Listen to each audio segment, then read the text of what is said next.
Incógnito do colégio, senhor Pedro Marques falando. Bem-vindo a assistir o Porcaria, mais posicionamento de Ridiculamente, Questionável, Webcam 51, dia 5 do... Porra! Errei a data. 8, aqui no título, do 8 de 2025, vai ser lá o que? 20, e uma mensagem dos nossos patrocinadores, que não existem.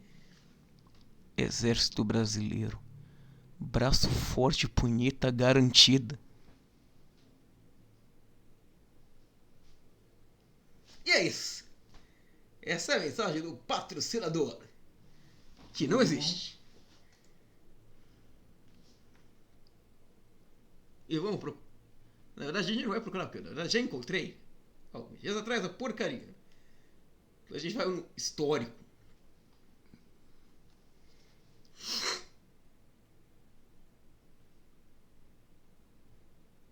E ver esse vídeo de Natal, natalino aqui. Foda-se que a gente não está no Natal. Eu vou pegar minha água. The gaming industry isn't just big. It's a colossal $240 billion universe where millions log in. Pode voltar aí.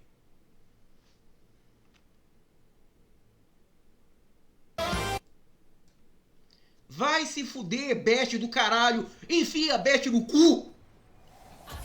Na Superbet você ganha giros e aposta grátis.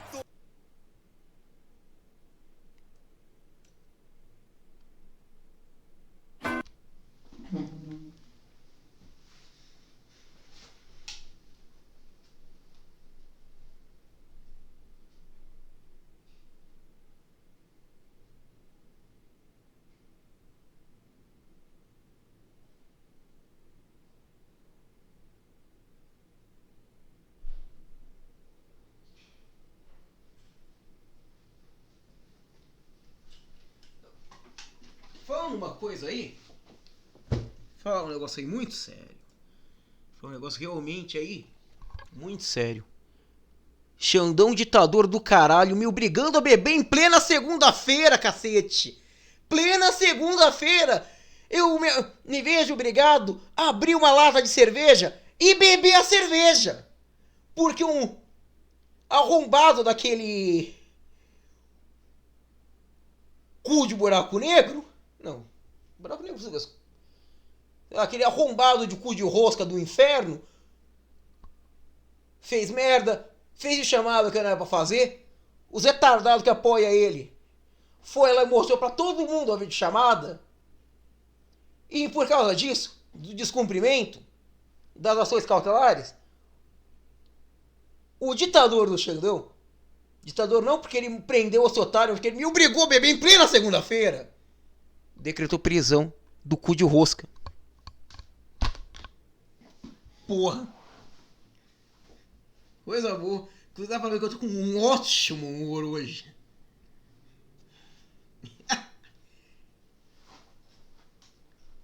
Cu de rosca.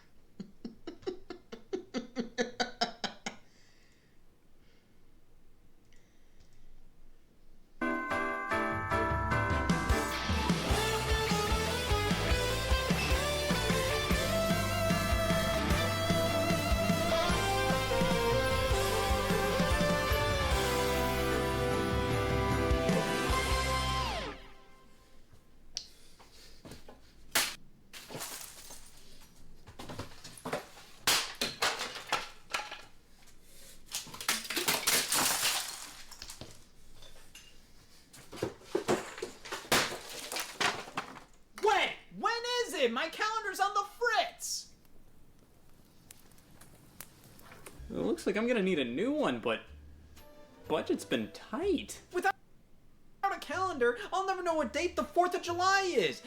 April Fool's Day, New Year's, and with Christmas coming soon, the last thing I need is to not know Christmas is coming soon. Wait, that's it! I'll ask for a calendar for Christmas! Which is great because even if I had money, I hate supporting the work. word Wednesday. But you see, gift giving during Christmas is all a mind game. If you want to get what you want to get, you got to make sure the gift you give to the gift giver has that gift and givability written all over it. That's a given. What's more givable than a gift that gives off that thoughtful gift guff? Yeah, something considerate, something homemade, something from in here. Well, that's a start. I'm gonna put creativity and a personal touch into my friends' Christmas gifts because I'm selfish. I'm gonna need some help crafting these presents, so I'll call my banker. He's so handy, he makes his own money. Jail. Thanks for taking the time to do this. I can't imagine how busy incarceration must be. There's no limit to what a banker will do for their bankee. Alright. I just want to make something myself without putting time and money into making something myself. Oh my god. We did it! Homemade, cost-effective, and no energy was put into its creation. It's...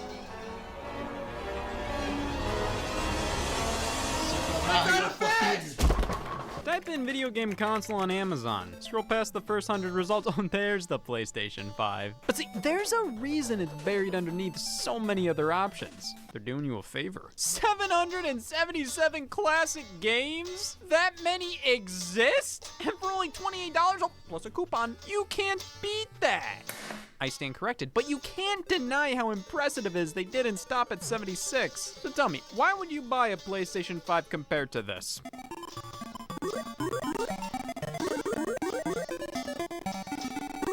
You're a dumbass. Now, you may be asking, is this legal? I don't see OSHA's name anywhere. Well, you're not looking in the right places. Look harder.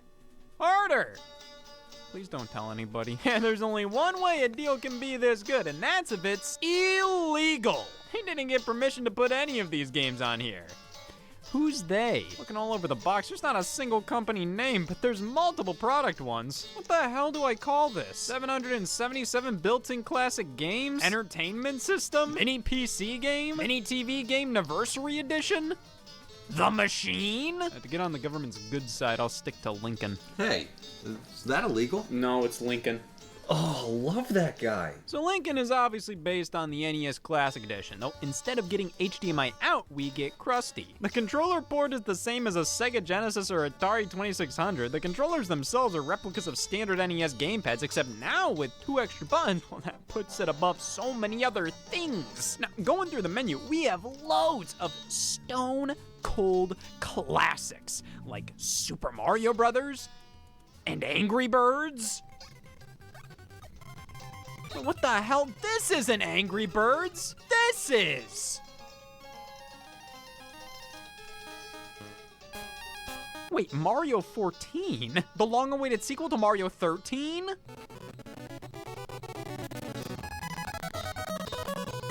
Wait, this is fake! This isn't an actual sequel to Mario 13. What is this? F***ing genius! Somebody took a pre-existing game, in this case Kid Nicky 3 from the Famicom, replaced some graphics with Mario stuff, and boom! To the unknowing consumer, you have another Mario game. And to the unknowing consumer, Lincoln got permission to put it on here. This is what we call a bootleg. And this is a bootleg of a bootleg. Hey, if you're selling something, somebody's gonna try and find a way to get it for cheaper or free, or they may try to capitalize on the success of the product. But instead of going through the actual process of talking to companies, getting all the correct licenses, blah, blah, blah, enough f***ing around. Nintendo can't stop us from making our own Donkey Kong. Do a bit of research and you can totally make your own cartridge shell and figure out how to put your game in there and voila! It's like printing your own money. Well, damn, why don't I just do that? You'll find so many bootleg games like this on the Famicom, the Japanese version of the NES. Take, for example, Somari.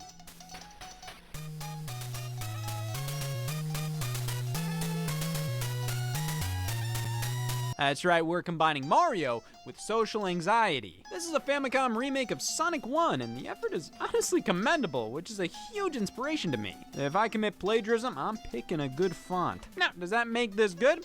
Well, if we refer to this footage of me responding to if I think Somari is good. No.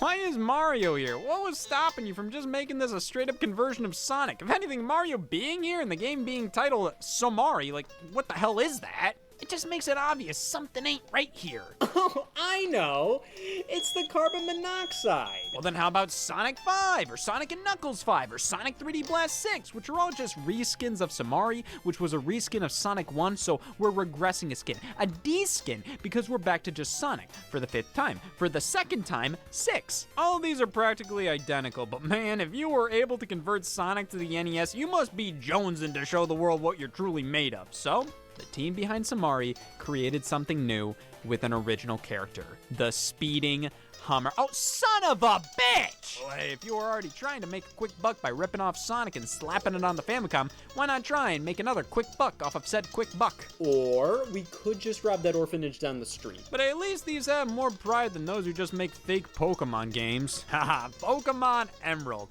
You know what I always loved about this game? How it had that misshapen Nintendo logo and that disfigured ESRB rating. Just kidding, I hate Pokemon. These are all over eBay, secondhand shops, hell, even GameStop. I've been so paranoid over my games being fake that when I got Pokemon Soul Silver, I was devastated. A black game card? Damn it, I was scammed. Turns out that's just how these ones look. Oh, well, bring on the bootlegs then. If I thought the official game was a bootleg, why should I be so against actual bootlegs? Because I'll never live up to that. Pokemon Quartz, a hack of Pokemon Ruby, 83% recycled. What, the box or the game? You know, this could definitely pass off as legitimate. I said could. What the hell happened here? Well, there's only one way to find out. But before we do, how does this game get the ESRB and Nintendo logo right, but this one doesn't? Because when you're just trying to copy the entire product, it's more work to get these wrong. Yep, it's literally a fan hack stolen by bootleggers and put on a cartridge. Say what you will about the Samari developers, but they made what they stole. Man, you know what? I can't go through with this. Making bootleg games to give as gifts to get a calendar because I have no money of my own. Maybe I should just rob that liquor store. Gosh, I hate people who do illegal things. If it wasn't illegal, I'd kill every last one of them. Hey, would you look at that? Oh, that's nothing. Illegal? Please take a look. There's a Mario 14. I must have missed the last two. I'll take it. Gosh, would you look at that? All these bootlegs and yet no shame. Lincoln's got me in the mood for more systems like this on Amazon. So here we have, oh okay, that's just the same. Next up, yep, okay, and finally, you've got to be fucking kidding me. Well, maybe we have to try a different form factor. This right here is the Bookshelf Retro TV. It includes 308 nostalgia games which let you back to happy time. That's right, it's got Pooh-Yan, bitch. Let's be honest here. This is an incredible novelty. I mean, a mini television set with built-in games? That's so cool! This really brings me back. Remember when I'd sit in front of this puppy for hours playing the crocodile from Where's My Water? Strangely doesn't have all the Marios here. They have Mario 1, 6, and 9. Oh, no, 8. There are all these fan-made hacks included and multiple reskins of the same game, plus all these bitch simple minigames like breaststroke. Have you ever seen a 100-meter breast? Well, how about FIFA 2006? Or, nah, how about a different sports game? You know what? Even with the wacky game selection, check the synonym on that, this is a damn cute device. Can even output to another TV if you needed a reason to hate this. Oh god, this is fucking nasty. The original display ain't much better, but at least it's so small. I mean, what is it gonna do? Have god-awful viewing angles and screen tearing? Yeah, that would suck, wouldn't it? In the end, would I recommend this?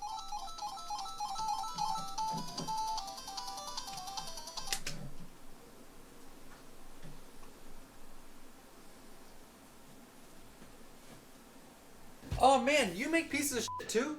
Can I take one? Plant these around, have the warden think the inmates are regular. Oh man, these can work as gifts. Before I know it, I'll get my calendar, I'll know what time of the year it is, and I can finally get rid of that sundial. Next best thing to a calendar, my ass. Damn thing doesn't work. But why stop there? I hate run-on sentences. Think about the big picture. If there's a demand for these things, you can sell them. You wouldn't have to worry about getting a calendar as a gift. You could just buy one. Hell, as many calendars as you want. So, What do you guys think? Scott, boots go on your feet. I'm not making no boots for legs. That's unnatural. Yeah, like drug trafficking. Leave the traffic to the cars. No, guys, listen. We have an opportunity to clean house here. Millions of people are looking to buy video games. So let's give them what they want. You know what they say, M spelled backwards is me.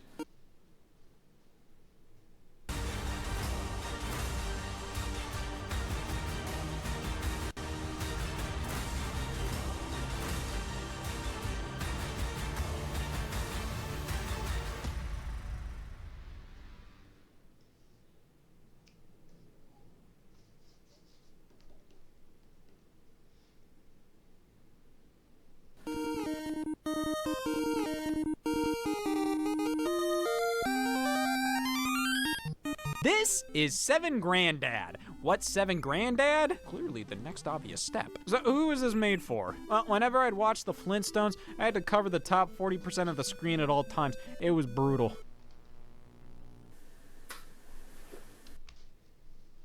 Já volto. Tá aqui.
Totally! You take the best elements from both characters, Mario's lips and not Fred's fucking face, and you create this definitive ultra character, and the 7th of his kind, no less. But that's not all this one does. Check this out! This one hurts. This is a bootleg from 1992, taking the NES game Flintstone's Rescue of Dino and Hoppy and slapping Mario's head on Fred Flintstone, and that's practically it when it comes to changes. Well, and the title screen, which is more than enough to consider this its own entity. I mean, these change the whole aura of the experience. Like, this is a Flintstones game, and this is what helps spit your dad out. So this is all we gotta do? Yeah, just pick up a game and we'll find a way to make it our own. We just have to change a minor thing, like a color or everything. Oh! How about Run for Your Life Charlie Brown 2, Spaghetti Wars 2? Oh! Flapjack Chameleon Report, Ampersand apostrophe. Crash Bandicoot. Crash to Advance. Guess which console this is on? Oh, not the one you think I think. Damn it, I was gonna say that. It's a Game Boy Color game, because you know what? That system doesn't have a whole lot of Game Boy Advance games. So in comes Crash to Advance to meet the quota. Which, I mean, let's be honest, this is a lucrative tactic to make these games for lesser hardware. That way, if you only have a Sega Genesis, you too can play Call of Duty Ghosts.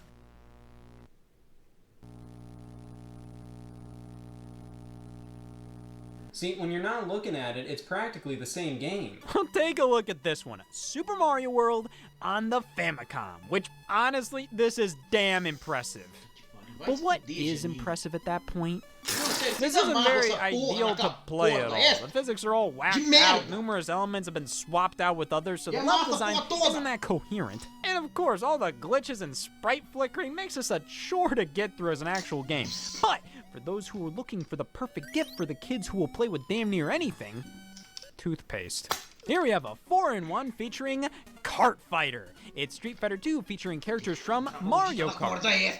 So Mario, oh my god, it's those fuckers from Mario Party 5! Okay, so once again, kinda garbage, but oddly high effort for a bootleg. In fact, I consider all of these to be that, and as it turns out, they're all made by the same developer, Hummer Team. And for the most part, I'd say their output features some of the higher quality bootlegs released throughout the 90s and early 2000s. Which isn't saying much. Mario Rider.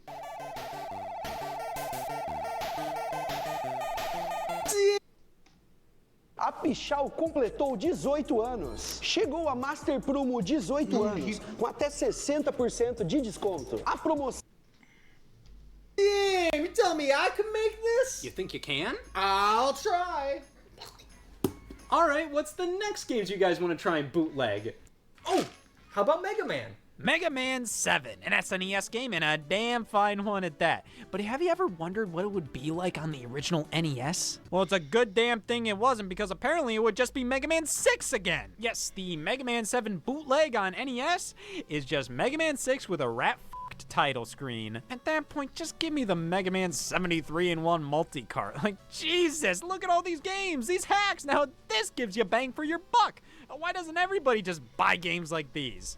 They're right there! Amazon has loads of these things. And you may expect better morals from one of the biggest retailers in the world. But why would you do that? Especially when I got all those game consoles from them. Like this handheld. Or this handheld. Or this handheld.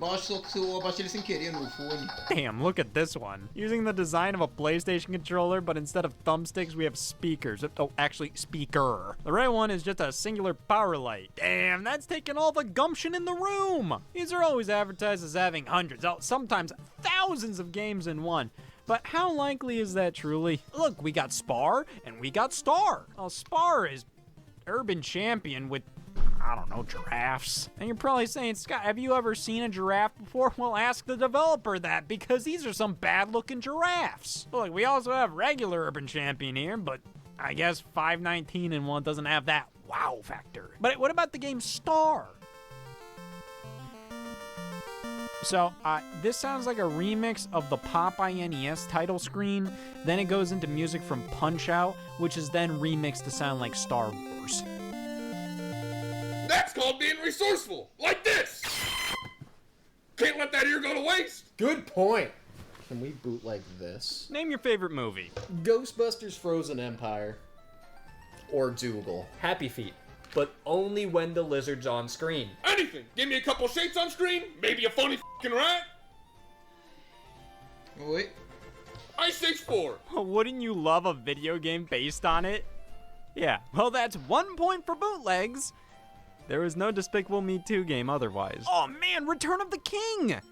Just in case I don't want Return of the King! Or Return of the King.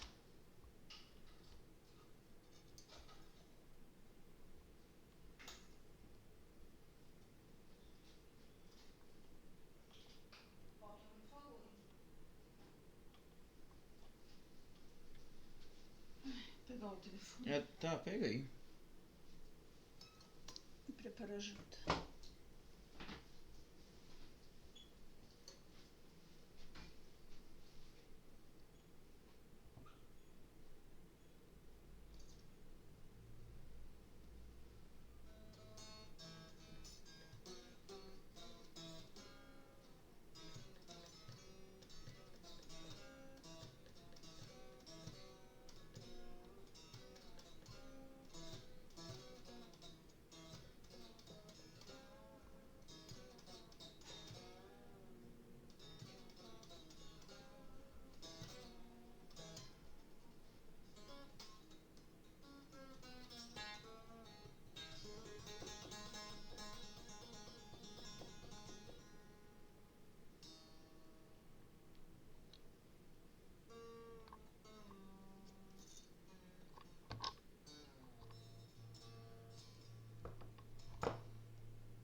Oh, fica.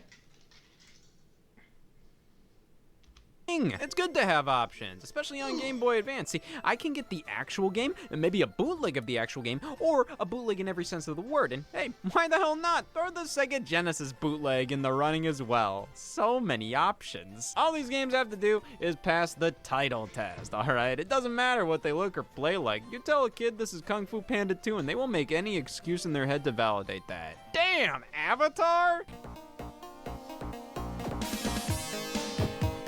Oh yeah! This continues the tradition of the protagonist of Avatar having fingers. Toy Story?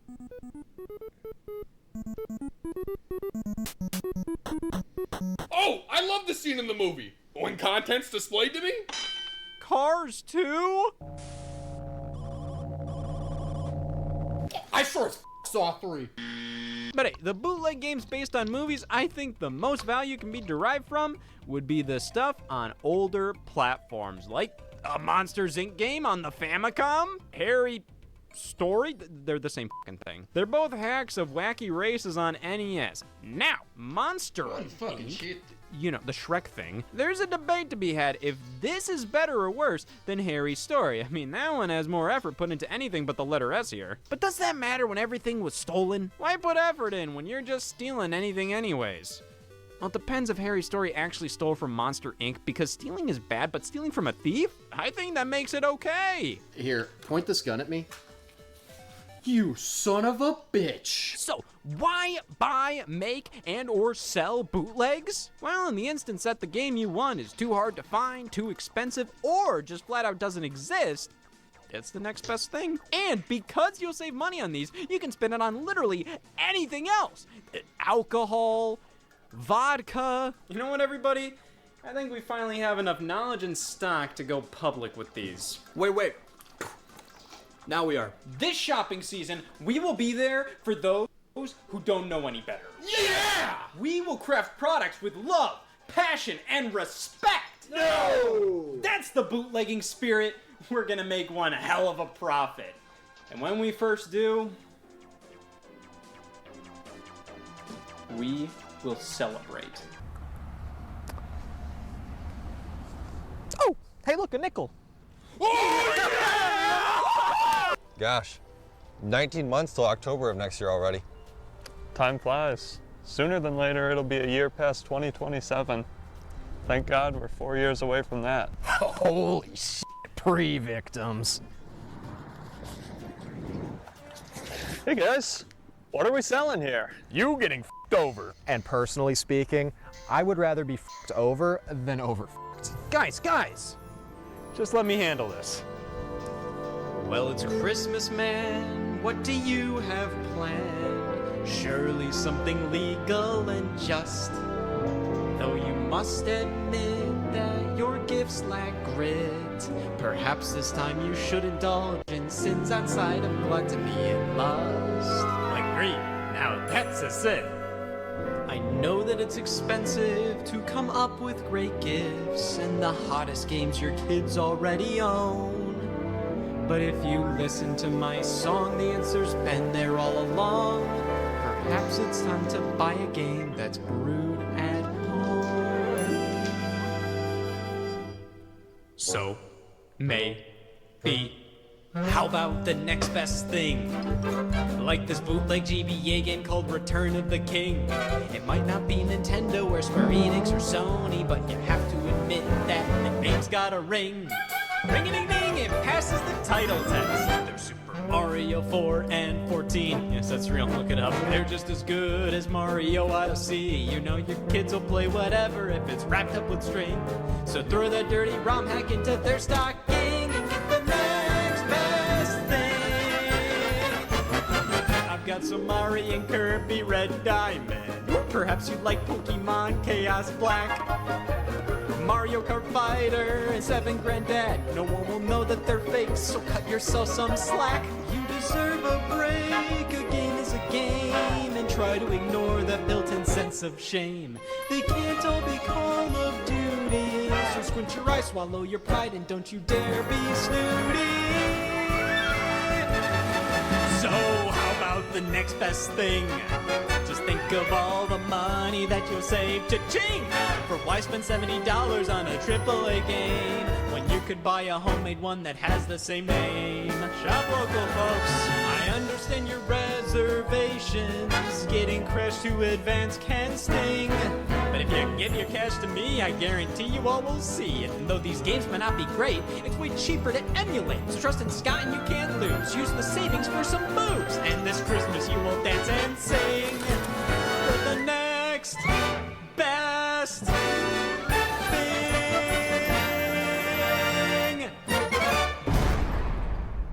Sorry, fellas. Gotta follow the law. Oh! You and your sick law fetish! Officer, these were people I thought to be my friends. Tried to sell me products I didn't want. To be clear, officer, we weren't selling bootlegs. We were selling Boodle G's. Well, take a look at our police lineup here. Can you point out what they tried to sell you? Don't worry. I paid one of my buddies to be in there. I gotta admit, you really outscammed yourself. Here, take my scammy. What are you talking about? I wasn't trying to scam anybody. I was just trying to make as much money for as little work as possible by selling unofficial product I had no permission to produce. Playing devil's advocate here, that is a scam. Damn, when you put it that way. Listen, I get it. You thought what you were doing wasn't a scam? Me too. I banked and banked and banked and never once thought I was doing anything wrong. But apparently that was embezzlement. Guys, I'm sorry. I wasn't trying to scam anybody. I was being upfront about what I had. But I put myself over everybody else while doing it. I did this all to make sure I'd get the gift I wanted this Christmas, and I got carried away from there. But this season is about giving, and I focused too much on getting what I wanted, when I should have focused on what you all wanted. I want meth. Yeah.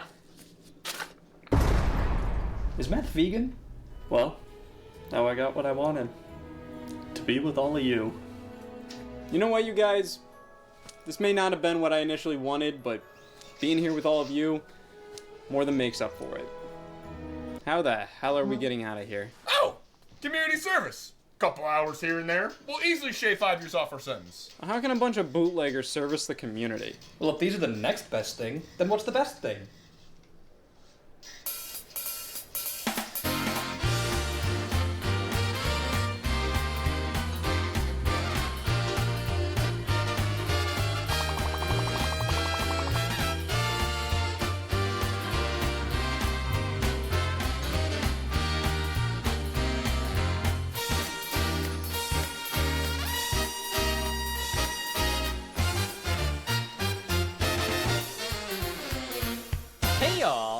Scott here.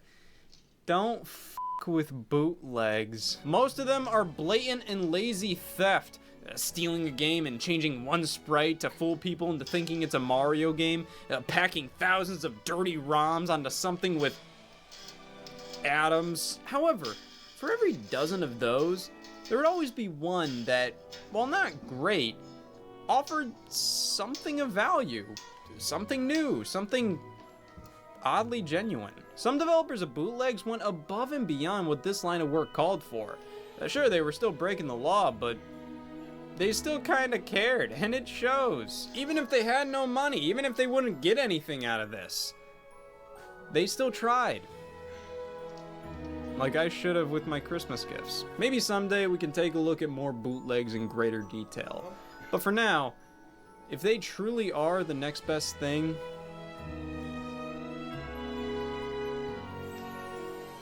I'm happy everybody else now has the best thing.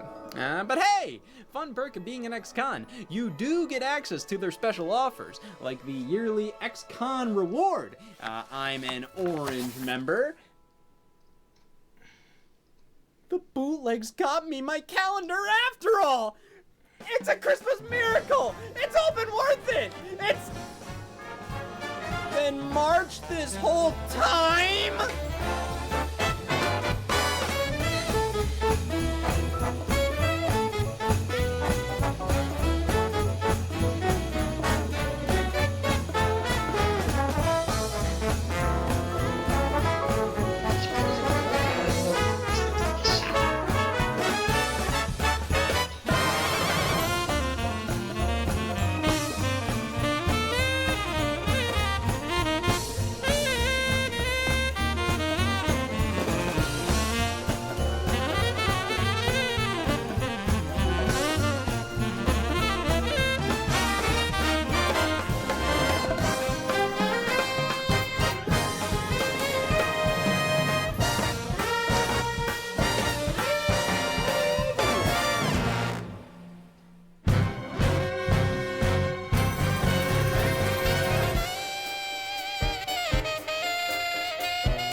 Cortando um negócio aqui só, calma.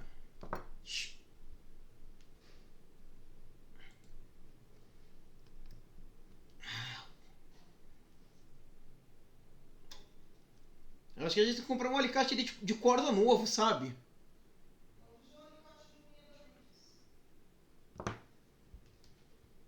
Não acho que seja recomendável.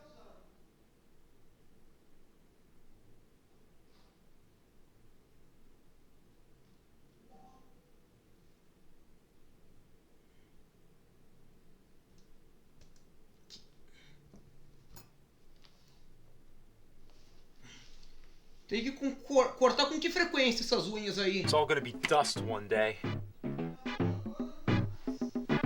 Vai fazer o quê? Não cortar ou vai levar alguém tipo pet shop pra cortar?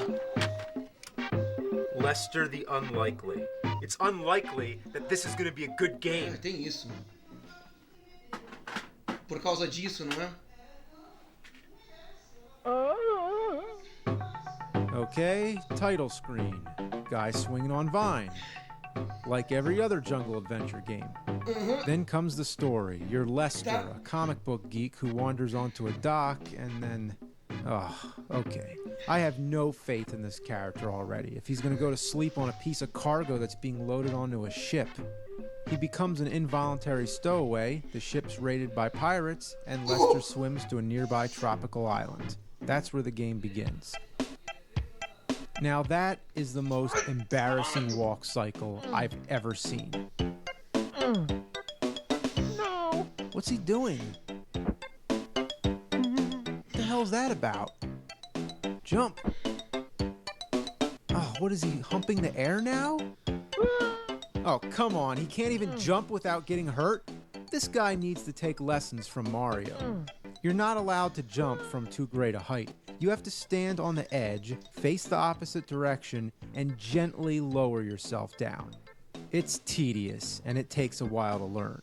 It's not that uncommon. There were other games with a similar control scheme, like Prince of Persia, Out of This World, and Nosferatu, which all use the same style of rotoscoped animation. But this is just annoying. Half the time, Lester does things against your own will. I didn't do that, the game did. Have you ever had a game character disobey? Go near the damn turtle! Why does he keep running? What's so threatening about a fucking turtle? Run, Lester, run! Get away from that turtle. That turtle might charge really fast. I figured out that you can kill these crabs by kicking. And yes, that puny little kick is your only means of attack. The air humping, I don't know what that does. But you can't hump the turtle. I'm trying to jump on this thing, but it's not working. You can't jump on the turtle? Oh, you kick it. Why didn't I think of that before? Jumping on the turtle. I really gotta stop thinking about Mario. How am I supposed to get up there? Can I push the rock? Yes, I can. Alright. Come on. Get up on the rock. Oh! Fuck. Push this fucking rock. Push the fucking rock. Here we go. Alright, this is as close as it can get. Fuck. I'm stuck again. Alright. Jump.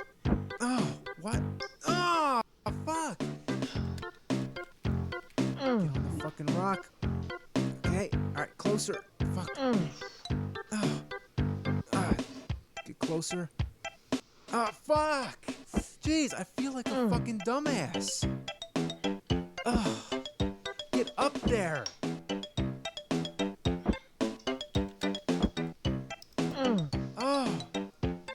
Get the fuck up there! Oh, man! I don't know how I did it. Oh, shit. There's birds now? Duck! Oh, no, no, no, no! Let me go!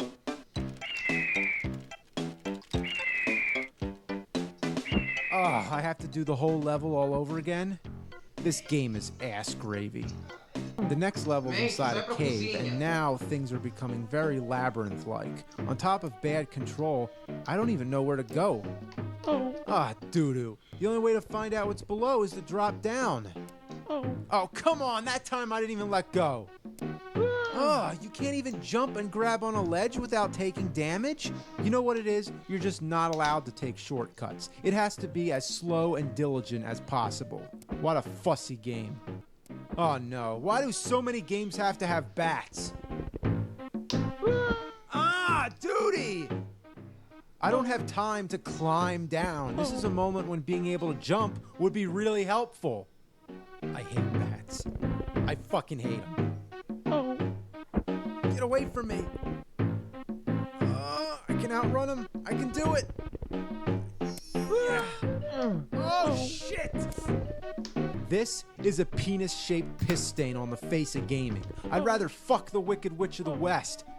I'd rather play a CDI game. Yeah. Like The Flowers of Robert... Flowers of...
tomar no cu, porra.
chegando.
Próximo seria, mas você fica pra outra live, conectar a guitarra no computador pra, sabe? Tipo...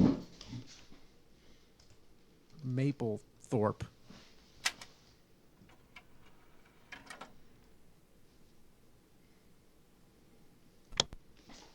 Filha da puta!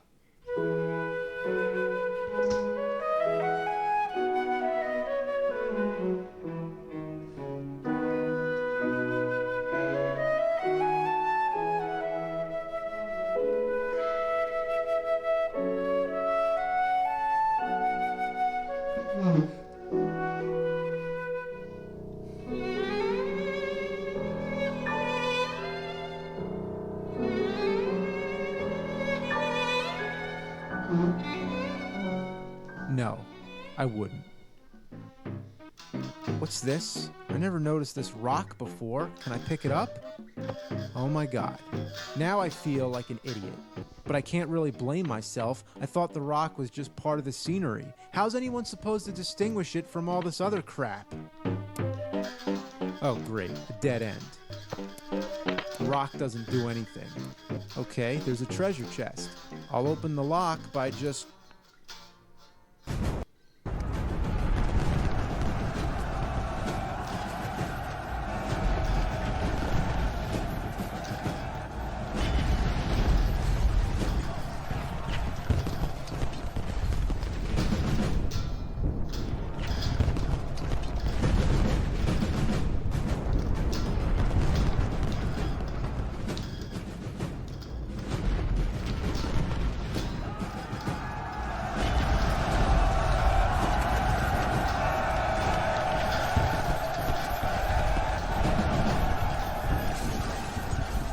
Tem mó tempo que não toco isso aqui. Que pariu, que merda. Vai tomar no cu, propaganda do cu. ricocheting a rock against a wall. A ruby. Cool. Wait, I can't keep both the rock and the ruby? Are you kidding me? You can't hold a weapon and an item at the same time?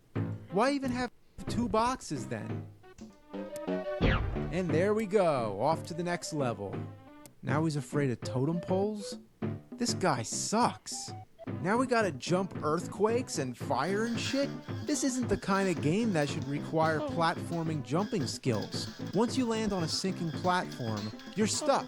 You don't even get a chance to jump back to safer ground.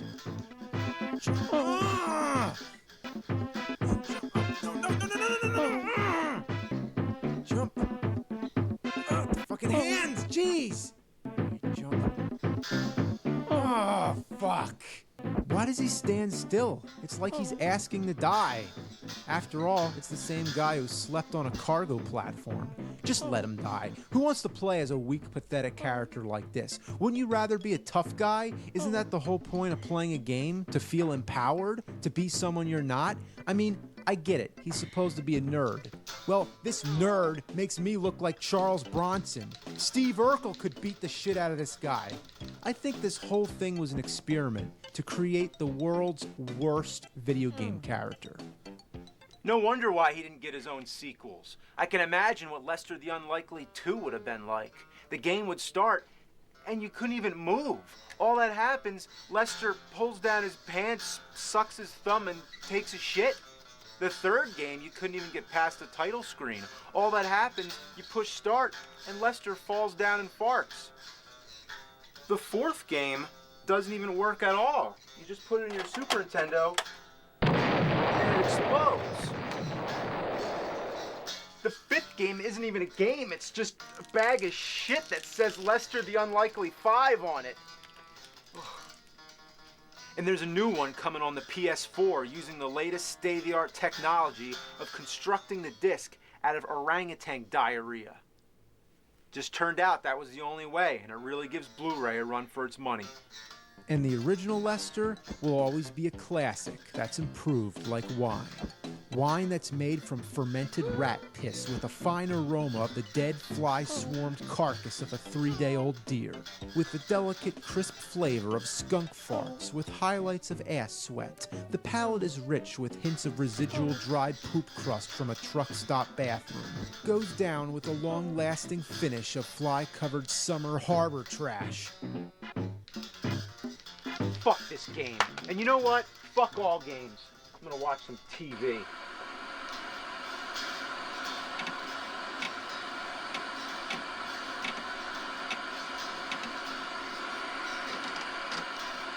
Man, TV nowadays sucks.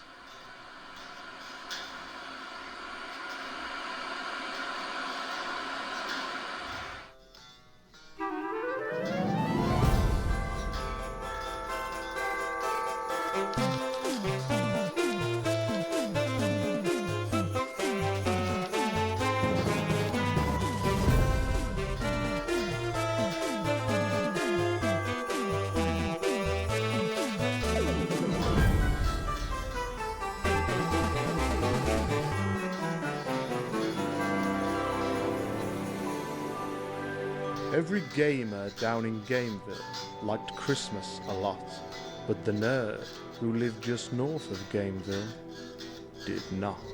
He stood there on Christmas Eve, staring down from his cave with a sour, nerdy frown at the warm lighted windows below in their town. Oh, Christmas. That time of year when everyone gets an awesome new video game. But the ones I always get are so unspeakably lame. Wall Street Kid is a game about cash and stocks. Might as well fill my Christmas socks with trash and severed cat cocks. Toki going ape spit, I admit. You can't move while spitting and die in one hit. Killing Time on 3DO doesn't give you enough ammo. Your parents paying $50 for a game where you shoot the fuck out of ducks really sucks. I'd rather eat deceased skunk yeast than play inferior arcade ports like Altered Beast. Altered Beast is a nut-kicking feast I can't stand in the least. Then there's games that are so ridiculously hard. Giving a reasonable challenge is something the programmers disregard.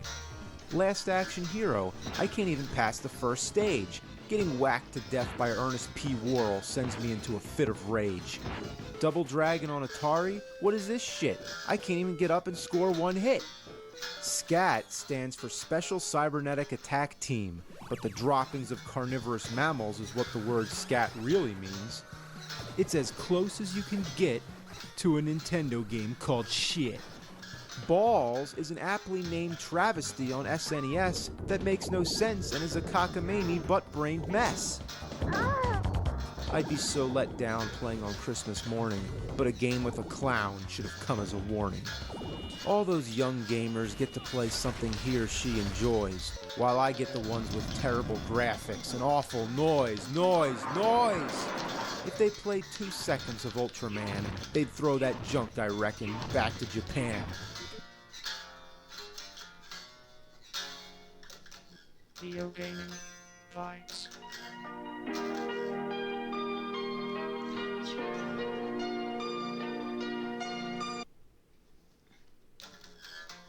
They puke at the nauseating effect of marsupilami. The camera jumps with the character, and that's a bunch of shit sauce and salami.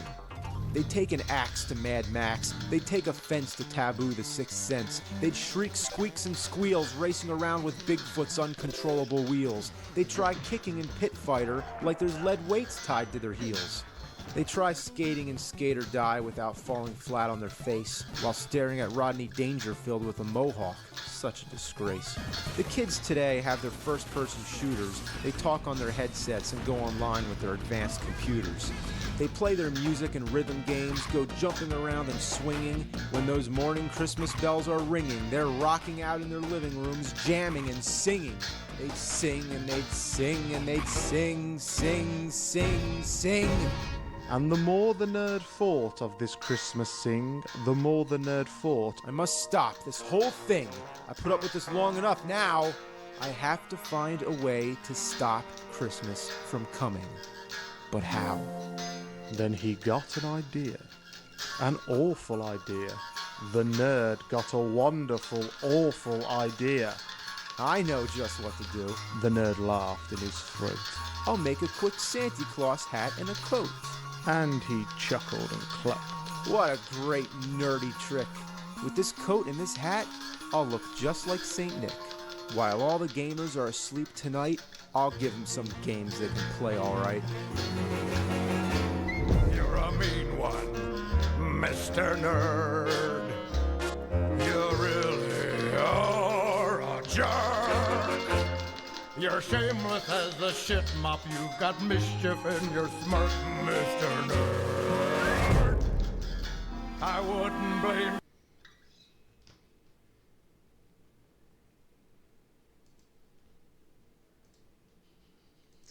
Site de filha da puta do caralho, vai tomar no cu!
Cristo, desconectou de tudo essa buceta suja. Já não basta esse site merda, ser lento que nem uma porra de uma tartaruga do capeta.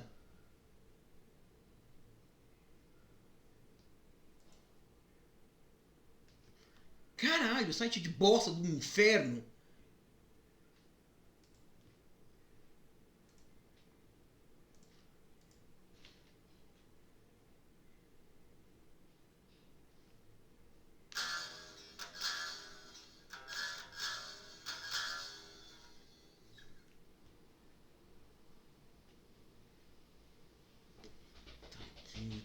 Google. Vai tomar no cu, Google!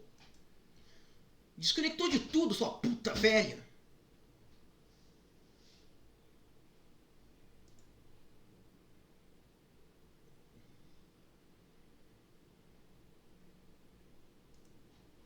Tá que pariu, Google. Google, você é uma merda. Vai tomar no seu cu, porra.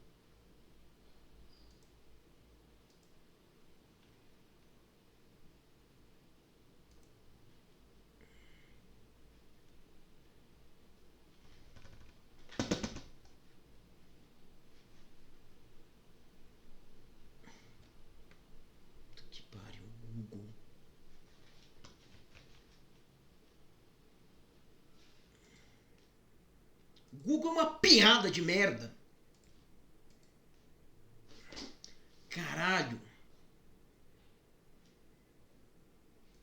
Não, desconecta de tudo. Eu confirmo que você é você. Te fuder. Empresa de merda do capeta. Venderam sua alma pro Satanás, por acaso? When you're playing Atari Berserk.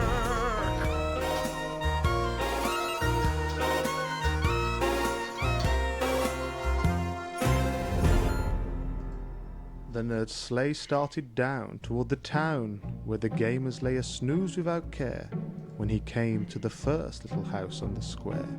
This is stop number 1. The old nerdy claws hissed. He climbed to the roof, bags of shitty games in his fist. Then he ducked down the chimney. A bit absurd, but if Mario could do it, then so could the nerd. Then he stuck his head out at the fireplace with the gamer stockings all hung in a row. These stockings, he grinned, are the first things to go. Then he slithered and slunk, so silent and swift. Around the whole room, he took every gift. He took all the games that would make the kids happy.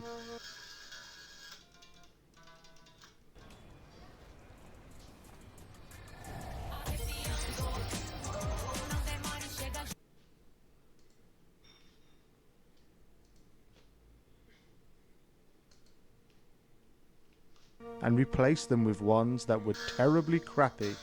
The Three Stooges, North and South, Linus Spacehead, Captain America, The Punisher, Bill and Ted. TNC Surf Design. That one's pretty good. Like a rat's ass they'd like it, they would. It's by LJN, that's all you need to know. It's the worst surfing experience you'll ever undergo. The controls blow, and there's a cat in a tuxedo, a gorilla, some masked men. It's really a freak show. You move around, staying adrift on a motionless tide. One wrong move and it's the end of your ride. Even if you're doing fine, you'll suddenly get hit by a bird. It's as much fun as wringing the stank juice out of a turd. Skating may be the best part, but it's still just as delightfully tart as a broccoli bean burrito eating skunk that's ready to fart. You're a vile one, Mr. Nerd. You've got demons in your soul. You're wacky and you're wicked. Your crap is full of coal, Mr. Nerd. You're as charming and fun as the grizzly bear with a gun. We'll see how they like circus caper. It's as fun as inhaling Chewbacca's anal vapor. You're running around, knocking down carnival performers, and the crowd are all clowns. Why are the clowns in the audience and not in the show? Why do they spell the name of the game? What shame, we'll never know. When you punch people, items fly straight up in the air. That's unfair, makes me rip out my hair. The hell with Sir Isaac Newton, they don't care. What goes up must come down. Not in this game, they were just fucking around. What turkeys worked on this murky mess of monkey jerky? Some quirky jackass from Albuquerque? Punching, kicking, lunging, and sticking. Short-range attack, bending way back, like a broom somewhat, then shoved up your butt. What's that? Bonus stages to keep score? What for? Since Atari, score doesn't matter anymore. When you die, you go back. Only one chance. Cut me some slack. In this stage, I'm flying around. I'd like to stay up, but they force me to go down. There's no buffer, you can't touch the bottom of the screen. Killed by invisible airspace, the stupidest thing I've ever seen. Tiny elephants, a kangaroo in a ring, a guy with a sword, all crazy things. Throwing soccer balls at a shit sack. What were they, smoking crack? Jumping in and out of magic hats, fighting over meat with white cats. Save the girl, why am I not thrilled? She was a target for knife throwing? Too bad she didn't get killed. How about Puss in Boots? That one really sucked. Dodging eagle poop in a car? Man, it's fucked. Nothing's more high class than the Statue of Liberty going right up your ass. Puss in Boots appeared on the title screen to Fist of the North Star. What's that mean? A fist coming out of a star? Gee, that's bizarre. One tiny jump takes you to the top of the screen. Damn, you almost touched the score. What are you, on a trampoline? Trying to break blocks, just can't hit the spot. With those white socks, just kick till you rot. Walking so slow, why can't you run? So tedious, that's no fun. The boss exploded after I died? A random guy vanished? What, did he just hide? Going upstairs, where am I now? There's no continuity, I don't see how. 1 minute I'm here, 1 minute I'm there. I just reappear any place, anywhere. Guys jumping through the roof, this game is so glitched. Now they're coming through the floor, what's going on? This is such a bitch. You can't go in most of the doors, like this big one, how can you ignore? Finding the right door is such a chore. Come on, where do I go? What a bore. Finally, when you do find the right door, how do you go in? Want to know the way? Not up, not down, by pressing right, B and A. How much were they drinking? Why is it so stinking? I'm staring unblinking. What were they thinking? You're a foul one, Mr. Nerd. You're a dreadful, drunken schmuck. Your mouth is full of cusses. Your mind is full of yuck, Mr. Nerd. The 3 words that best describe you are, and I quote, fick, fack, fuck. It was in the morning light when all the gamers began to rise, and in the nerds' delight, eagerly listened in on their surprise. I know just what they'll do, those swines. They'll play those horrible games. Their Christmas will be ruined, like all mine. The nerd put his hand to his ear, and he did hear their sounds growing fast. At first they were aghast. Why then, they started to laugh. Every gamer down in Gameville, the tall and the small, was playing with the worst games of all. He hadn't ruined Christmas.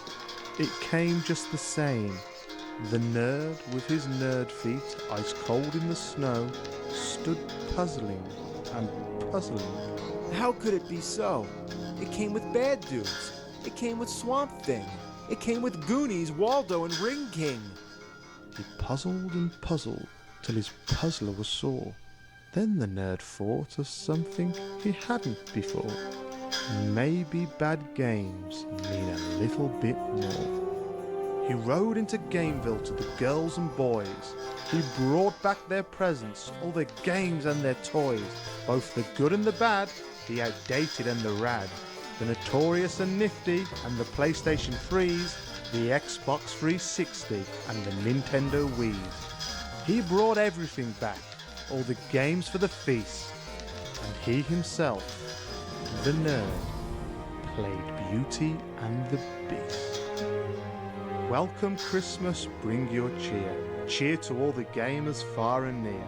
Welcome Christmas while we play some pretty fucking shitty games today.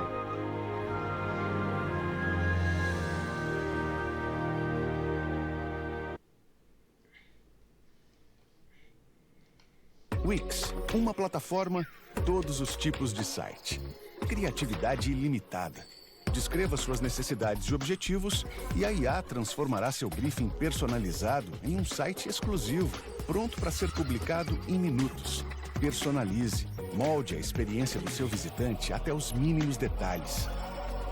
Monitore, meça e gerencie todas as atividades do seu site em um só lugar, personalizado, do seu jeito. Wix. O diabo está na Pensilvânia. Jack e Janet Smurl dizem que uma presença maligna entrou na casa deles. 8 pessoas moram nessa casa. 8 pessoas passaram por essa experiência. 8.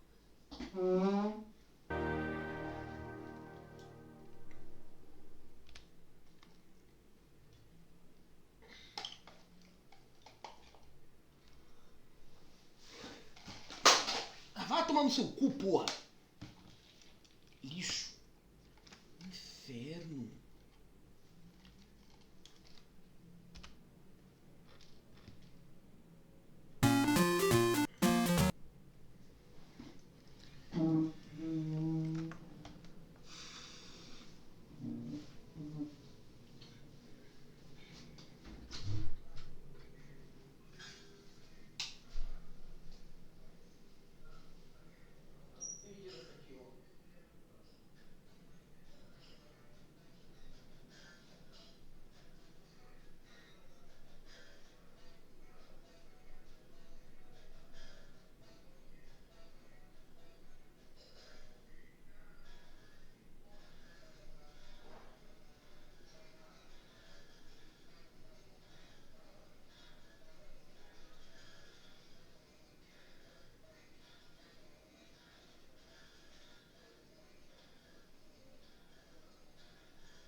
Oh no, time to play a shitty game for the 98th fucking time.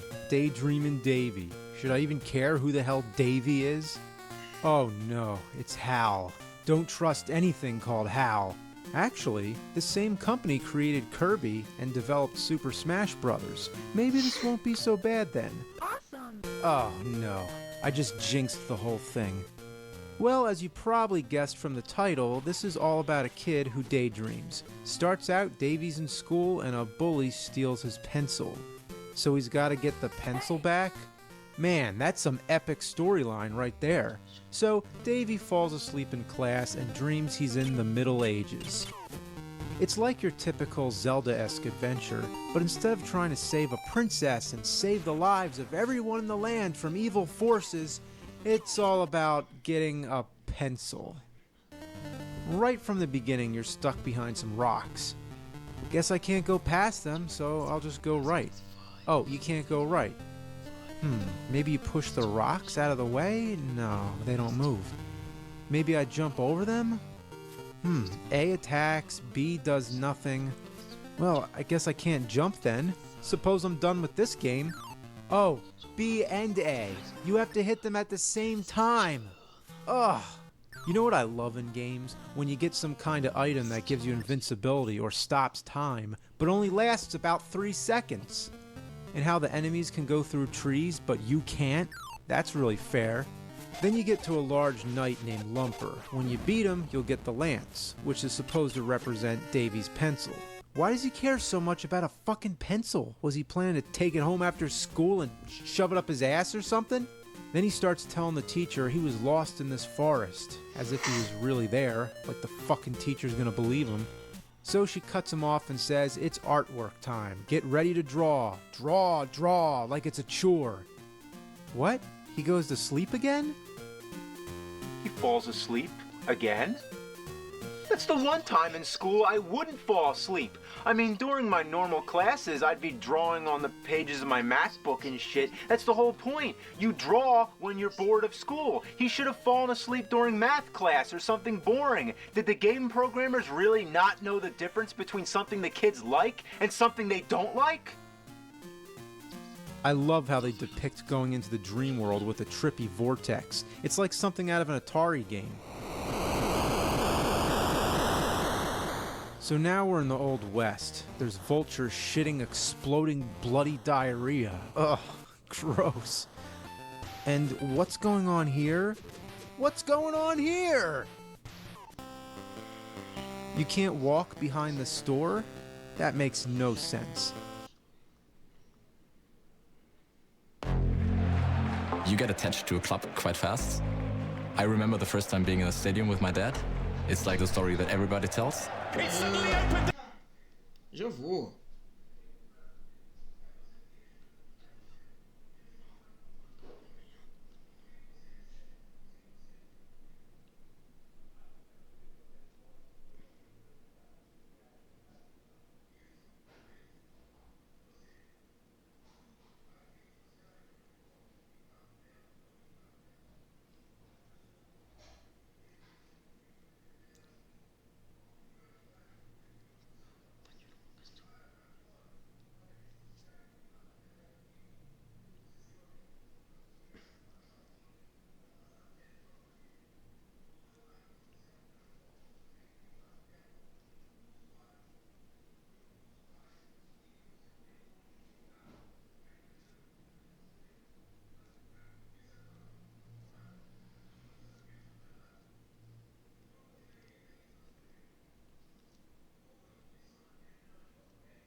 Voltei.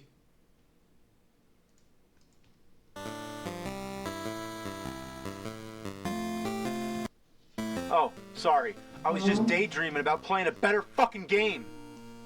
So the object here is to catch a bad guy. Why would a kid be buying guns and going after a criminal? Well, it's his fantasy, whatever. You don't see that in games too often today. Imagine Call of Duty playing as a 7-year-old.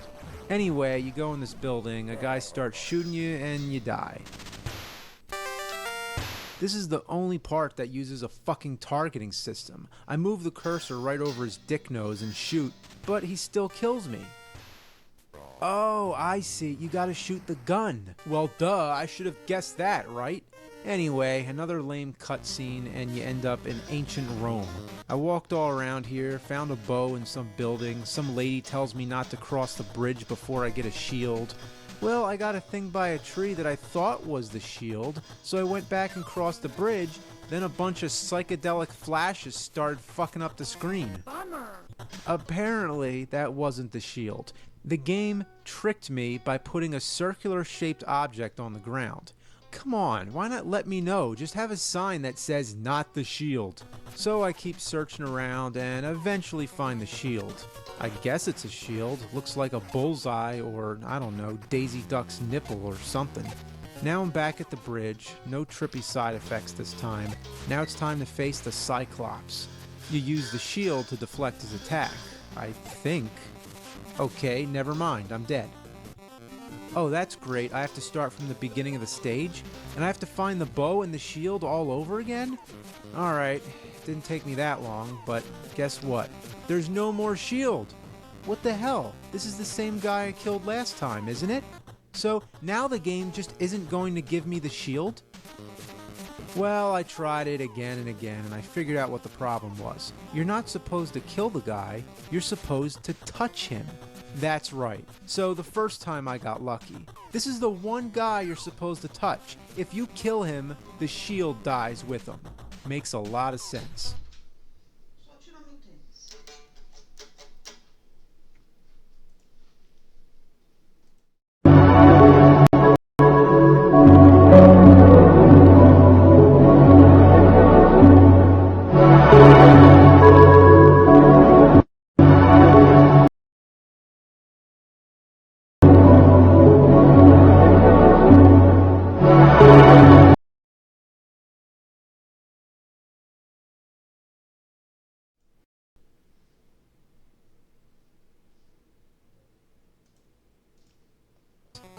So now it's time to fight the Cyclops again, but first some advice from this statue of, I don't know, Aphrodite or whoever the fuck it's supposed to be. The Cyclops is not truly dead until his eye is pierced. Okay, let's try it out. Alright, come on. Come on, you motherfucker! Come on! Alright, he's dead. I didn't really aim at his eye, so I don't know what she was telling me about. Stupid lying bitch. How about tell me when I have to aim at somebody's gun? That would help. So here I am back in the Middle Ages, and I gotta fight a huge badass knight. Well, that Cyclops took a lot of abuse, so I'm... It's a colossal $240 billion universe where millions log in, play, and interact daily. And we are going to revolutionize that universe forever with Raijin. Raijin is rewarding gamers for doing what they love most, playing video games. The most popular, most adopted, and most fun games. Raijin will integrate with every Steam account, opening the door to over 100 million gamers to join the Raijin ecosystem. And the best part is, Raijin will let you... So I'm thinking this guy's gonna be even harder. Nope. Just slash at him a few times and that's it. Don't you love games with totally sporadic difficulty? Then you get a sword, but of course it's a dream, so when he wakes up, it's a ruler he's holding. Why is he so excited about a ruler? Does he want to measure his turds? Then the teacher says, what are you doing? You're gonna see the principal for this. For what? For measuring his turds in class? Then the principal starts yapping away, which sends Davy back to sleep. What is he, on medication or something? Why can't he stay awake? Davy? Okay, so now I'm in ancient Rome. Again. We're only 5 stages in. Did they run out of ideas? Oh, wait, never mind. Now I'm in hell. Literally, I'm in hell. I gotta talk to some skeleton who says to get a coin or else I can't take his boat ride. Why would I want to get on a boat with some creepy skeleton anyway? Now I gotta leave hell to go find a coin because hell's cheap and there's no currency down there. I got a hint that the coin could be in a tree, so now I'm running all over the place whacking every tree with my sword. Well, damn, I just tried every tree in the whole stage. I don't know where else. Oh, of course. It's the tree in the very beginning. You gotta go all the way back to the first fucking trees you see. So take the damn coin back to hell, give it to the skeleton, and he takes you on his boat to the other side of the river. Fight Cerberus, the three-headed dog, and after that, it's back to the Middle Ages. Again. But wait, now it's a winter wonderland?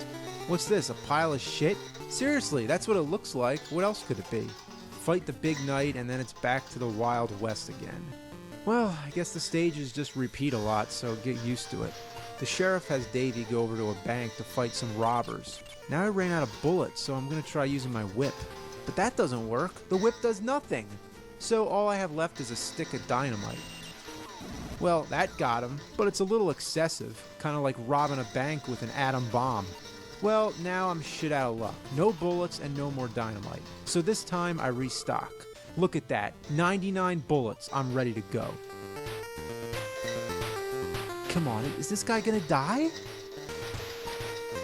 Oh, okay. I used all 99 bullets and it didn't do anything. Maybe I'm supposed to go somewhere else? Like go to the right? Nope. I'm exploring every inch of the screen here. Oh, only at the very bottom can you cross into the next screen. Wouldn't it be nice if there was something indicating which spot on the screen you're allowed to go right? What's this, a hooker? She asks if I need some help? Really, there's a Nintendo game where a hooker tries to sell herself to a kid. Now this whole thing is worth it. Well, actually, she just gives you a relic, and you can trade that for a shotgun so you can kill those robbers. The next stage is ancient Rome again. Now it's like a maze. Okay, so I'm dead. Then it asks me if I want to start from here again. Do I want to start from here? Yes, I would like that very much. What? I'm at the beginning of the stage? That's not what I chose, you lying fucking sack of shit. Then you fight the Medusa. This is probably the hardest boss in the game because you can't look at her when her eyes flash, or else you'll turn to dust. Finally, when you kill her, you grab her head off the ground. You know what would be really awesome? If Davy woke up here and had the teacher's decapitated head in his hands. Yeah. So then it's on to Mount Olympus. I'm in the sky. Okay, here I use the shield to block the spears. The controls are stiff though. I press the button to have the shield come up, and it only works half the time. After you kill a guy, it lets you jump these gaps with the flying sandals. But you can only jump after you've killed an enemy. Why? Why can't Davy just jump over and run past all these guys? Why does the game force me to fight each individual enemy? Oh, guess I went the wrong way. Oh, and when you throw a spear, make sure the soldiers' full bodies are on the screen. If they're off screen, even partially, it won't hit them. Classic video game logic. If you didn't actually see the spear hit, then it didn't happen. So now we're in the Middle Ages for the 10th million time. You go pick up Elmo's inside-out asshole, and then go through Winterland and Dark Evil Land or whatever, and fight a giant skeleton knight.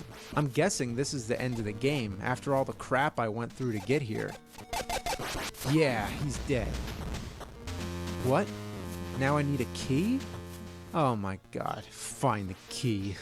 I'll find the fucking key, you fucking piece of shit. Okay, got the key, went in the door, now I'm fighting a dragon. Nothing special, just hit it with the sword a bunch of times. Then you get the Holy Grail. I had to take a leap of faith earlier, and now the Holy Grail? If only there was a big fight on top of an army tank. So Davy wakes up and the principal's like, where'd you get that trophy? So now Davy's actually bringing back objects from his dreams? Does this make any sense? You know what would be cool? If Freddy Krueger came out and clawed his fucking face off. Then the teacher puts on a film of the Wild West. Davy falls asleep, and now we're on the last stage. Thank God. Why is the Wild West at the end? We just fought a big dragon. That should have been the last stage. Anyway, you find another object that looks like a piece of crap. It transports you to another piece of crap and eventually to hell. Then you're in a graveyard shooting at more robbers. Then you gotta shoot the gun out of the guy's hand again. This time, there's 3 of these guys in a row. After that, you've beaten the game. Couldn't they come up with something unique for a final boss rather than just rehashing something we've already done? Not to mention, I hate this part. I hate that you have to position a cursor over the gun. Bummer. Couldn't they have made this into a more action-oriented boss fight, like in Sunset Riders? There's nothing enjoyable about this.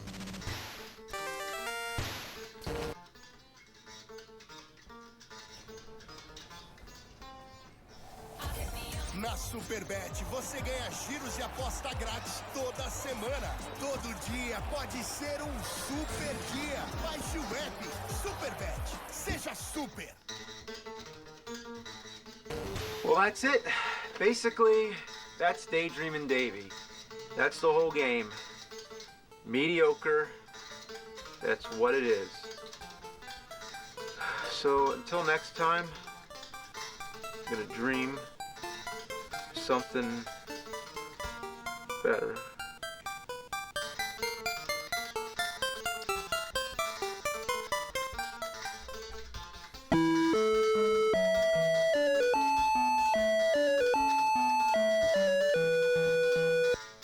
I have a bad feeling about this. We're gonna play a bunch of Star Wars games. The movies were a prime target for video game adaptations. They were full of all kinds of action set pieces, with battles taking place in space and on land, lightsaber duels, speeder bike chases. They had lovable characters, great storylines, and a classic mythology that was ripe for expanding upon in the world of gaming. So how could they fuck that up? Let's find out. Our journey begins, innocently enough, with the Atari 2600. This is the first Star Wars game, or at least the first Atari version, based on the first movie. It follows the same format as the arcade version, which came out before. It focuses on only one scene from the movie, the climactic rebel attack on the Death Star. It's unimpressive, to say the least, but for the time, it was ambitious to try and create a 3D perspective. And besides, the Atari 2600 is well known for not being able to live up to the arcade standards of quality.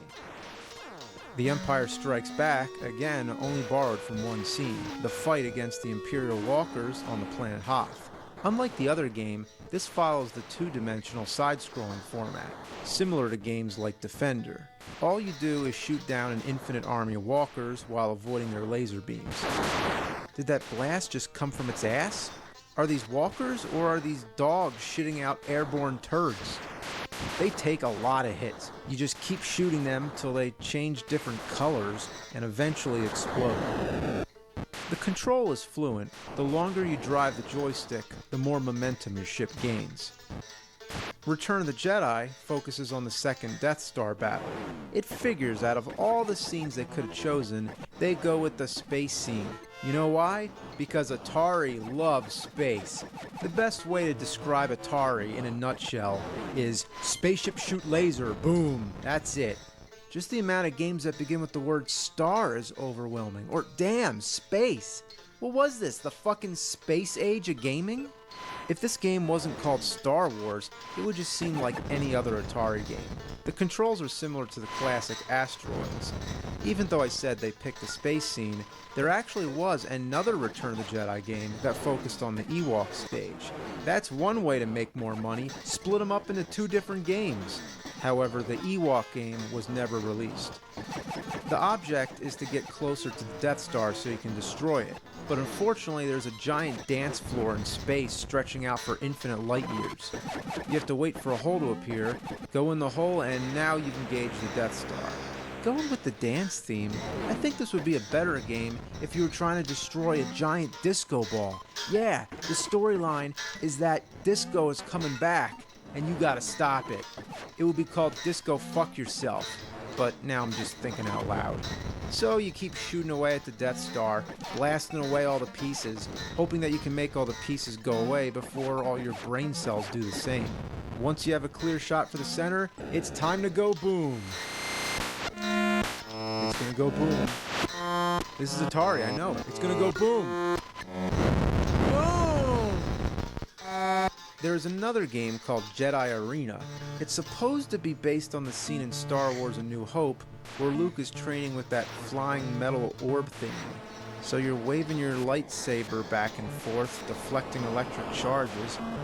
I guess the idea is to deflect them to the other player or the computer. The best way I can describe this, it feels sort of like playing pinball when the ball is stuck somewhere and you just keep jamming the flippers back and forth in vain.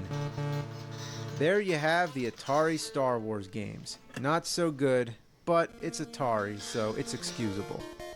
But now we're moving on to the Famicom. This game was only released in Japan. It never came out on the NES. You know that could mean one of two things. Either it was the only good one, or the worst of all. Let's see. The cutscenes are promising enough, until you get to the gameplay. Luke has black hair, even though it's blonde in the cutscenes. Oh, never mind. Let's get on with it. I'm dead. Already. All it takes is one hit. Couldn't there be a life bar? Oh, this lightsaber sucks. It goes right through the enemies. You can only hit them when they're really close.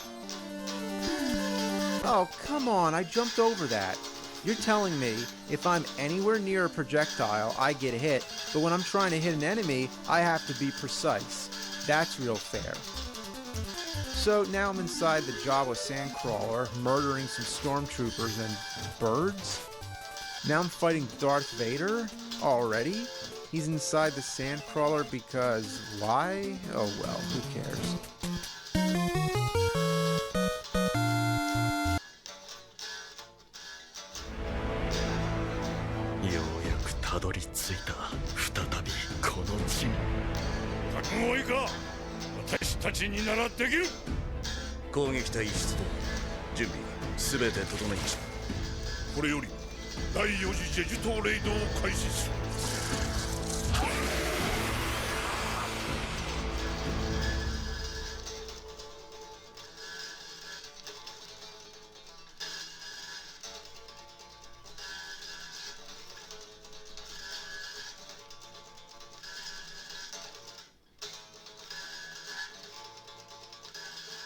Work today is broken. We're all working in too many disconnected apps, and it's killing team productivity. But for the first time, there's a platform that fixes it by combining everything you need. Projects, chat, and knowledge in one place.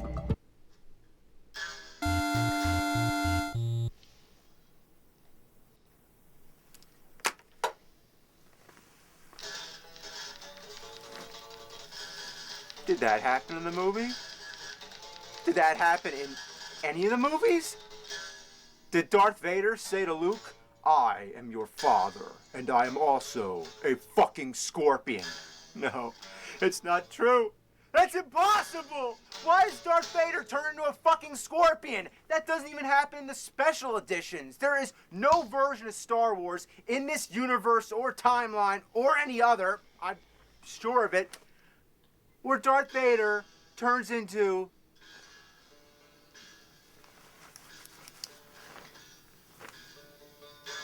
a fucking scorpion.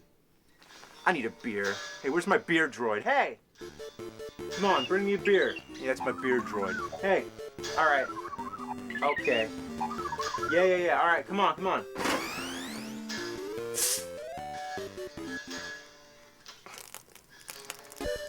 The next stage, you're in the land speeder mowing down stormtroopers. Well, this is easy. The stormtroopers can't even harm you with their laser blasts. If you hit a wall, you lose the land speeder. But other than that, you're invincible. Okay, so I guess he's going into the Mos Eisley bar. That's the famous scene in the movie where Luke meets Han Solo. But one thing I didn't know was that they allow land speeders in the bar. What, does Luke just crash his way in?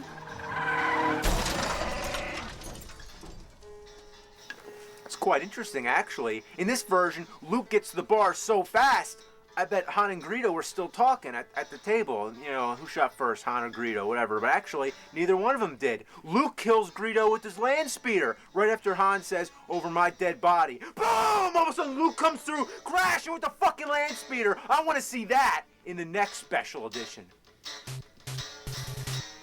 Now we're already flying away in the Millennium Falcon? You don't even get to see the inside of the bar. We've already established that this game has nothing to do with the movie, so at this point, I'd just like to see what kind of ridiculous shit could go on in there. But no, we don't even get a cutscene. Nothing. After a pitifully standard space shooter stage, we're back to side-scrolling again.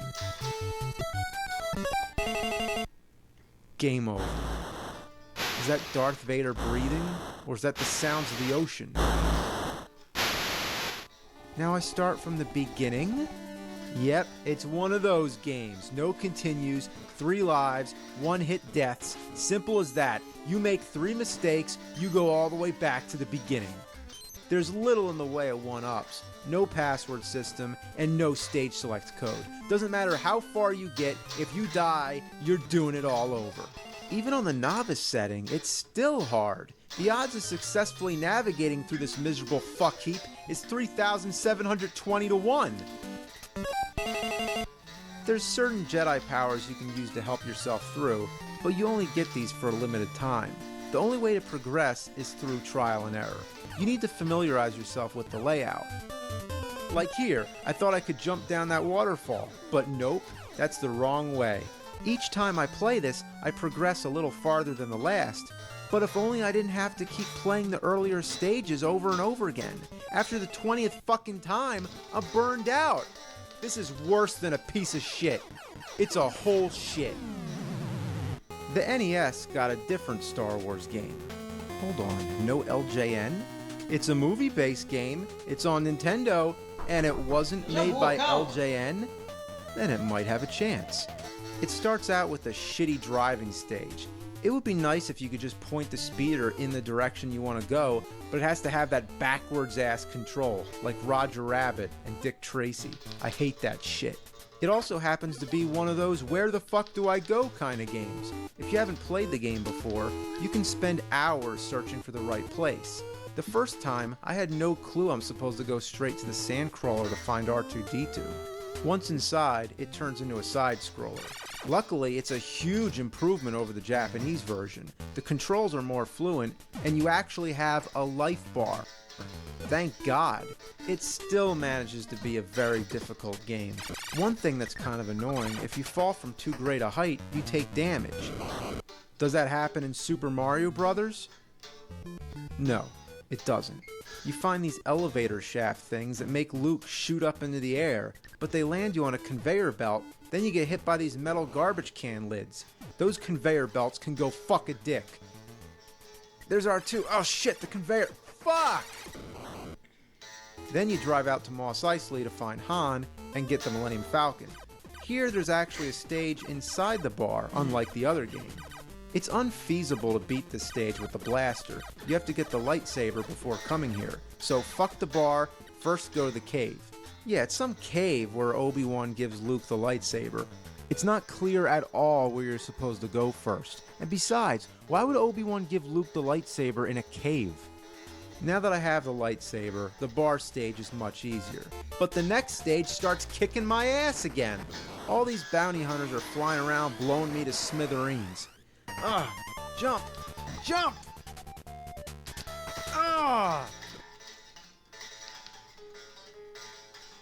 Quando a bola rola, a R7.bet é camisa 10. Somos 100% regulamentados e autorizados para atuar em todo o Brasil. Na resenha da R7 tem cashback, promoções exclusivas e super odds.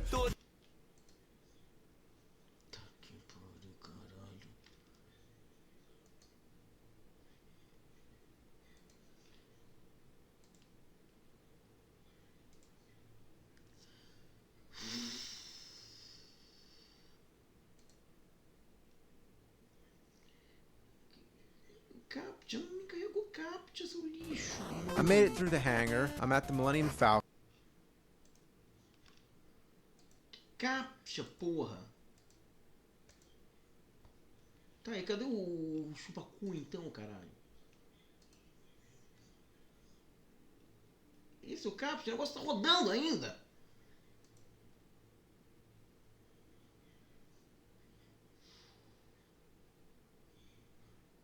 Não sou o captcha.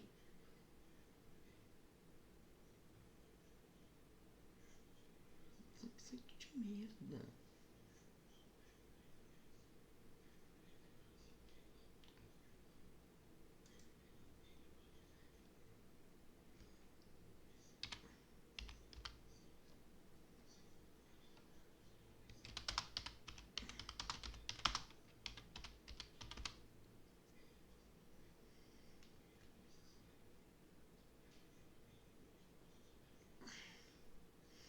Caralho, site lindo de merda.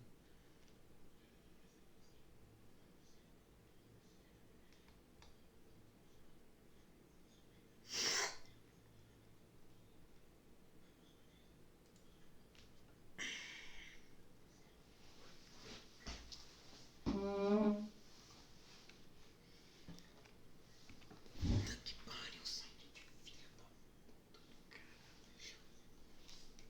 Caralho.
Tá, como é que era a parte depois dessa aqui mesmo?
Segunda vez que eu tocar de novo, que refrão era.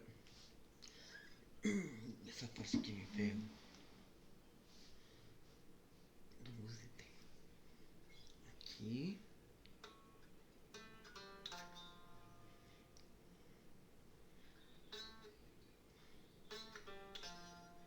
Isso aqui tem que ser muito rápido, tipo. Certo.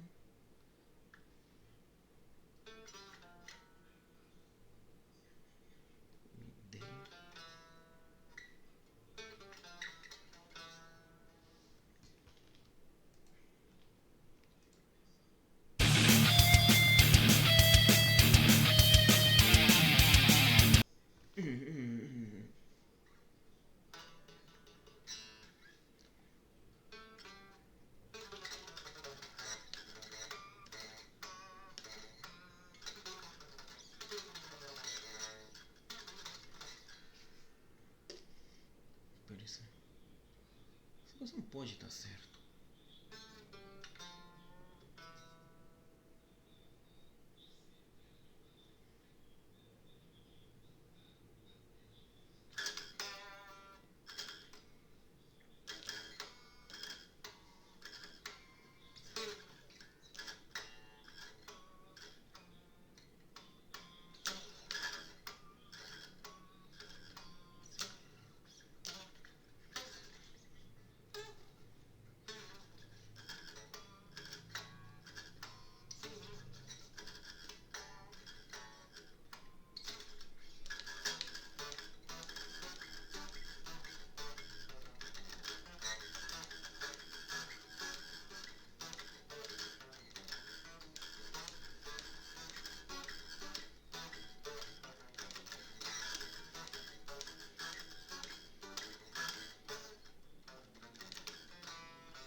Já vou, calma!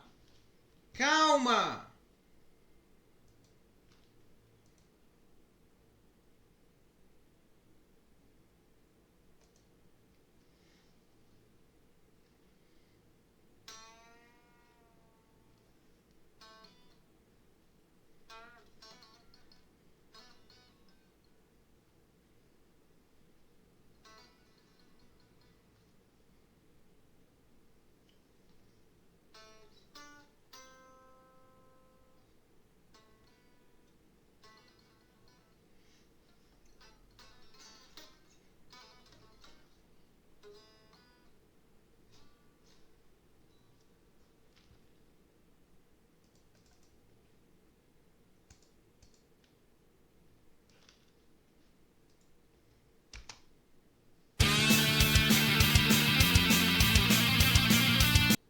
Nossa, o negócio tá muito mal. Seria tipo.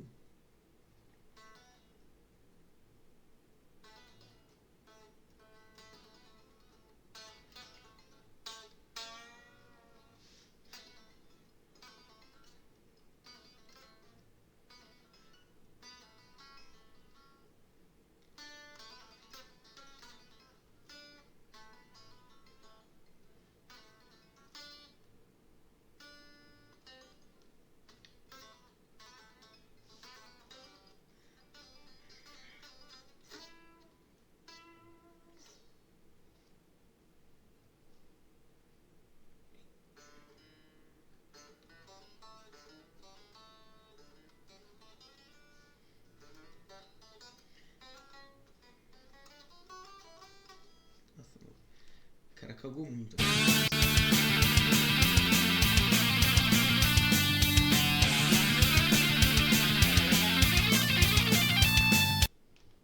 Não sei o que o cara falou aqui na partitura que ele errou o som inteiro.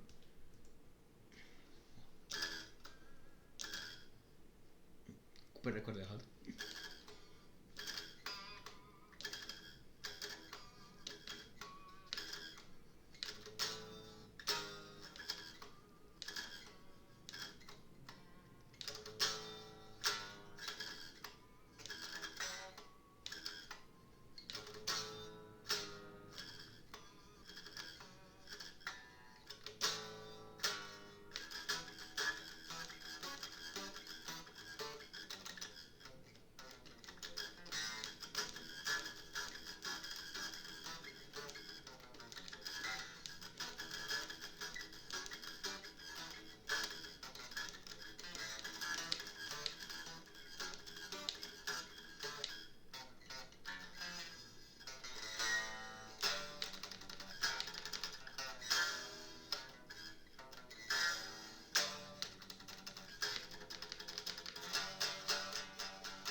de merda. Nossa. Caterva do capeta.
Site de merda do caralho. Vai tomando cu, site de lixo de merda.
Mais ou menos aqui mostrar como funciona esse site de merda. É tipo karaokê, só sem ser karaokê.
Já vou, calma!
Nossa, não sei. Peraí. Essa parte.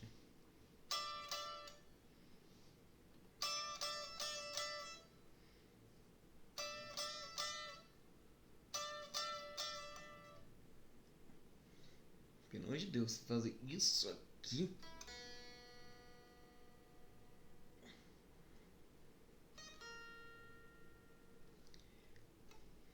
Pegar esse som aqui. Então aqui.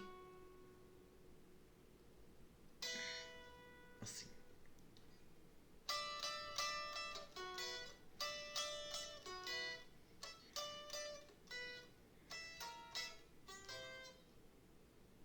E aí vem aqui, é isso.